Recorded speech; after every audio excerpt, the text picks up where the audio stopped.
Hey guys, I just had to show that song off now that we're talking about Rolex. Of course, we're going to go through Rolex, the brand, this particular Datejust collection, two-tone specifically. Is it worth your time? Is it worth your money? Let's do it. While I'm taking off the watch off my wrist, if you like what you see in here, feel free to like this video and of course, subscribe to my YouTube channel.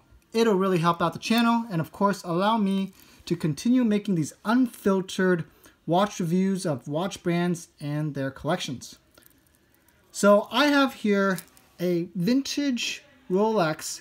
Shout out to my grandpa for allowing me to borrow his watch here. He's really the one that's made me so mechanically inclined as I am today. And so we're going to go through this vintage Datejust two-tone Rolex and evaluate it based off of its approximately $4,500 price tag on the secondhand market. And with all these different Datejust variations, really these vintage Rolexes can be had between $3,000 to $5,000. So let's hit the goods, the bads, and the ugly. So first off, let's hit the brand, Rolex. Unknown to many people, especially if they're not in the watch world, this is probably the most recognizable piece within the Rolex lineup.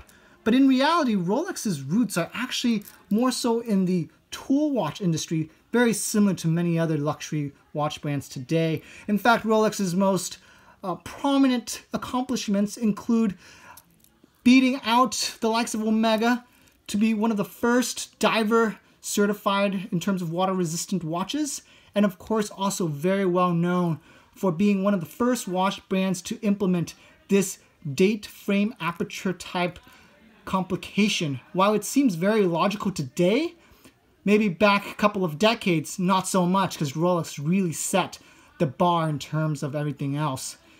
Rolex is, of course, doesn't require much introduction, right?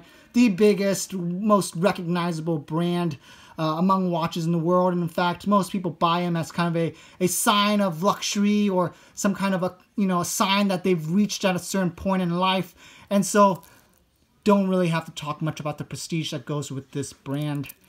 Let's hit the goods of this watch. So this particular reference includes a gold champagne dial, of course the gold fluted bezel that is known on most many Datejusts. It has the Cyclops window, of course, signed gold Rolex crown, and of course it comes on this very nice two-toned Jubilee bracelet. This particular series is sourced back in the early 2000s and does include Rolex diamond studded markers, and they do these diamond pieces quite well. Let me try to get my camera in focus here a little bit better. And so some things people may not know about Rolex is that all this gold that you see here actually come from Rolex themselves. They actually own their own gold mining facilities, and so you're not going to find this gold buying it off the street. In fact, even the diamonds themselves are marked with Rolex, and so this full watch truly is a mark and a piece that can only be created by the king of watches themselves. The goods, of course, is the recognition and the timeless design, right? You're going to be able to recognize this watch from 10, 20, 30 feet away. It's a design recognition that is unparalleled to any other watch designs probably in the world. And so that definitely has a catch there. This particular gold champagne dial and its sunburst effects is also very, very eye-catching. And while many people aren't fans of the diamond markers themselves, I actually find the way they were implemented quite charming. Again, trying to focus. Too much light being caught in the diamonds, of course.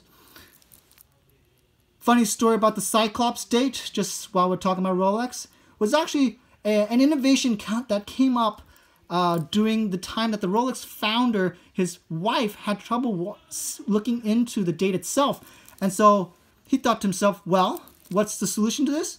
Magnify it. And so now this is a rather ubiquitous implementation of a magnification for the date. And of course, it all started with Rolex. So what don't I like about this watch in particular? What complaints can there possibly be of a brand of this magnitude? It's going to get a little subjective here, boys. So if I step on anyone's toes, don't be offended. Well, first off, it's the very fact that this is a vintage Rolex. Rolex, of course, is renowned for holding their value. It's as good as cash. And buying a used Rolex, you can almost certainly sell it for, if not just as much money that you bought it for, you may lose just a small amount. And so while this is this unparalleled value of resale, you're also going to run into the issue of who do you really trust to buy your vintage pieces? In particular, Rolex actually does not have any implementations of an exhibition caseback. You can see it's solid here. And in fact, the Rolex sales folks will say, oh, well, it's for the water resistance, right? Well, the likes of Omega have implemented exhibition casebacks on watches going down to 600 meters in water resistance. And so I don't find this to be a really valid excuse. But nonetheless, it does make it a little bit more difficult to really trust the sellers. And so you're going to have to do some very careful vetting should you try to buy a vintage Rolex. In particular, make sure that you're getting an image of this caseback popped out so that you can check the movement and also see the serial number, because every movement has a specific Rolex serial number to match with. On with the movement. Rolex. Proven movement. Honestly, in terms of reliability, you're not going to find anything as reliable. My issue with Rolex, one, of course, the lack of an exhibition case. Not only that, but should you pop open this, you're going to find a relatively undecorated, uninnovative looking movement. And so while the movements of Rolex certainly works, you're not going to find that hand craftsmanship of Grand Seiko or that just beautiful finishing that you're going to find at watches in a similar price point. And so when you're really thinking about watches and it's what's inside that counts, you're not going to get that level of craftsmanship in terms of Rolex movements. And that's a bigger concern for me in terms of just pure value. I must say, there's nothing that can replace the recognizable brand of a Rolex. And so, of course, is a vintage two-tone Rolex worth your time and, of course, your money? I can't say no, because simply the fact that Rolex is the king of the market now, and you can buy a vintage Rolex if at the right price, you're not going to lose money. It's as good as cash, and you may even make a profit on it. So this is the Rolex Datejust Vintage Two-Tone. Definitely one to look out for.